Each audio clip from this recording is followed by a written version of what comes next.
बिस्मिल्लाहिर्रहमानिर्रहीम। आज मैं बना रही हूँ बीफ पुलाव, जो कि बड़ा ही मज़ेदार और बड़ा ही ज़बरदस्त बनने वाला है। इसके लिए मैंने 1 किलो बीफ लिया और साथ ये 3 मैंने हड्डियाँ भी ले ली हैं। तो नली वाली एक हड्डी है और बाकी 2 दूसरी। साथ मैंने 5 अदद टमाटर, जिनको मैंने इस तरह से काट लिया। ये देखें, इसके अंदर मैंने दही नहीं डालना और इसमें मैंने सिर्फ टमाटर डालने हैं। तो इससे बड़ा ही ज़बरदस्त सा ये हमारा पुलाव तैयार होगा। और 2 अदद मैंने प्याज ले ली।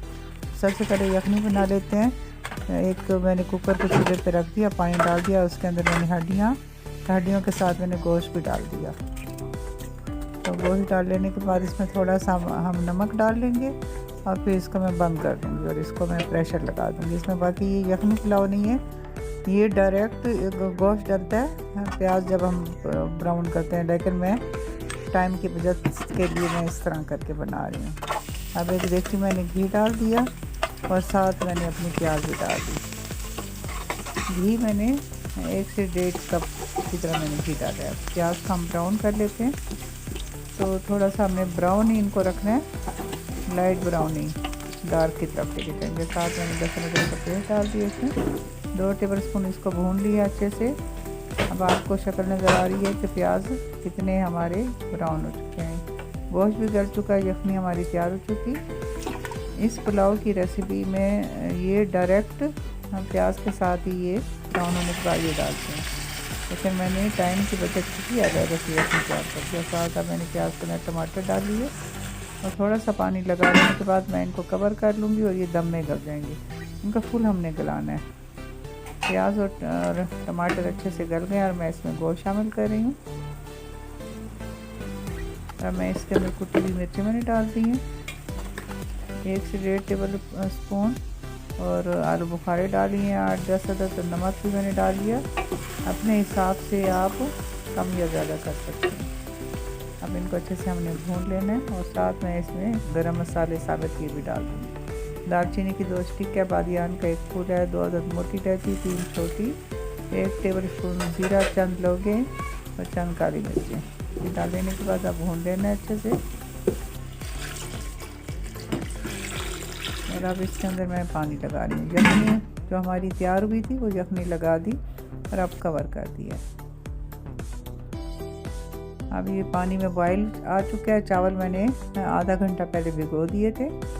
और आप इसमें आपने सेला चावल यूज़ करना है, उसका टेस्ट बहुत अच्छा आता है, लेकिन मैं ये बासमती चावल डाल रही हूँ क्योंकि घर वाले यही खाते हैं, तो मैं बासमती के अंदर बना रही हूँ। अब हमने अपने सारे चावल इसके अंदर डाल देंगे। 1 किलो चावल है हमारे और 1 किलो गोश्त है। तो अब ये सारे चावल डाल लेने के बाद तो जैसे हम मिक्स कर लेंगे और फिर मैं इसको कवर कर दूंगी। तो ये दोबारा मैं आपको बता रही हूँ, आपने गोश्त को साथ गलाना है, क्योंकि गैस का मसला होता है, तो मैंने कुकर में गला लिया है। तो आपकी तरफ भी गैस का इशू है तो आप कुकर में गलाएं, नहीं तो आप डायरेक्ट गोश्त के साथ में टाइम काफ़ी लगता है। अब इसको मैं मिक्स कर रही हूँ, चावलों को थोड़ी देर कवर किया था, अब कवर हटा कर इसको मिक्स कर ली हूँ और दोबारा मैं इनको कवर कर लेती हूँ। और अब आँच हल्की करके तकरीबन 15 मिनट मैंने इनको दी। अब पानी खुश्क हो चुका है, इसका मिक्स कर लेना है अच्छे से। और अब मैंने इसको दम लगा देना है। तवा मैंने गरम कर लिया था, ये रख कर तो मैं गीले रुमाल से इसको दम लगा दूँगी। गीला मैंने इसलिए रुमाल रखा है क्योंकि ये अभी इनमें थोड़ी सी एक कन्नी कच्ची है। तो अब मैंने ऊपर वज़न भी रख दिया।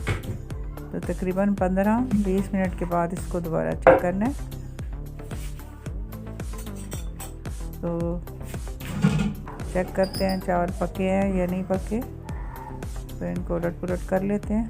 तो चावल माशाल्लाह से हमारे तैयार हो चुके हैं, बेहतरीन खुशबू आ रही है। और थोड़ी देर मैंने और इनको कवर किया था, बीच में थोड़ी सी मुझे कच्चे लगे थे, तो आप इस तरह कर सकते हैं। और बीच में मिक्स भी इसलिए ज़रूरी करना होता है ताकि ऊपर नीचे तमाम सारे पक जाएं। तो मिक्स करना इसलिए ज़रूरी होता है, नहीं तो ये कहीं कच्चे रह जाएंगे, कहीं पके रह जाएंगे। तो अच्छे से हम इन्हें मिक्स करके, तो साथ मैंने कबाब भी कर लिए चावलों के साथ। कबाब मेरे बने पड़े थे फ्रीज़र में, तो इनको मैं फ्राई करेंगे। तो कबाब भी मैंने फ्राई कर लिए। अब चावलों को हम डिश आउट कर लेते हैं। प्लेट में मैंने निकाल लिए चावल। तो मज़ेदार सा हमारा बीफ पुलाव तैयार है। उम्मीद है आज की रेसिपी आपको अच्छी लगी होगी। अच्छी लगी है तो चैनल को सब्सक्राइब करें, वीडियो को लाइक करें, ज़्यादा से ज़्यादा दोस्तों में शेयर करें। अब मैं आपसे इजाज़त चाहती हूँ, मिलते हैं नेक्स्ट वीडियो में। तब तक अल्लाह हाफिज़।